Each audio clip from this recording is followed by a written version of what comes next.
来关心天气，讲到南投呢，一直落大雨。昨南投市府南二路因为地势较凹的关系，率来淹水，警方有求封锁线禁止通行。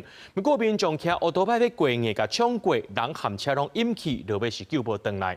另外，一节王水里的主要车路在16线，昨暗8点过时阵，山架放落来，四线都是拢无法度行。啊，那德山有地龙15个人去满地，却因为这溪水涨起来，再加上出流，暂时是掉伫遐。救护车赶到现场，召集民众赶紧报救护车，一个方向去救人。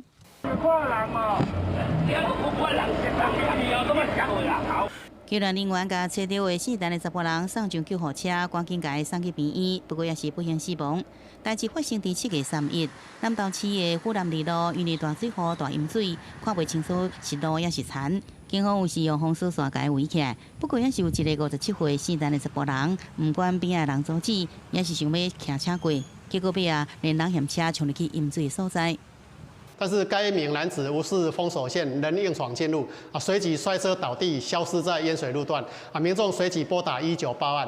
另外，伫滨江乡东源镇30个因为溪仔水涨起来，一个骑车的查某人冲入去水圳，送医了后，加载无要紧。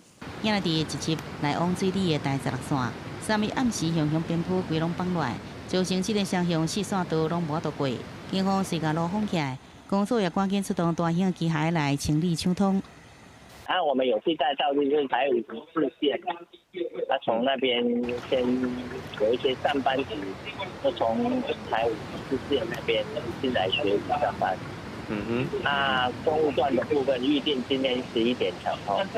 也伫南投德山，听讲有15个种地人甲家地师傅，因为溪仔水涨起来，掉伫这个大安山区。大水一直冲落来，加上砸沙坝、悬基差，规个敢若像大水冲共款，根本无法度到对岸。75个吊伫顶面的种地人甲家地师傅，30透早6点就上山去做事。原本是按算迄天落山来补给，无想到却是吊伫山区无法度落来。目前哦，迄路袂畅通，无电啦，所以我也无买偌济物件入去。旧图54线30K 啊26K。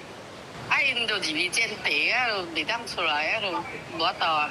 公所有拢有传救援的物资，不过考虑水也是真串流，救援人员伫安全考虑之下，无要冒险渡过，先用气锁清也是锁来送这个物资，暂时解决无物件食的问题。等到天气较好时，就展开救援。另外，伫苗栗大湖苗61线7点2公里的所在，也大石头落落来，加上无人员的伤亡，公所也派出大型的机械正伫清通。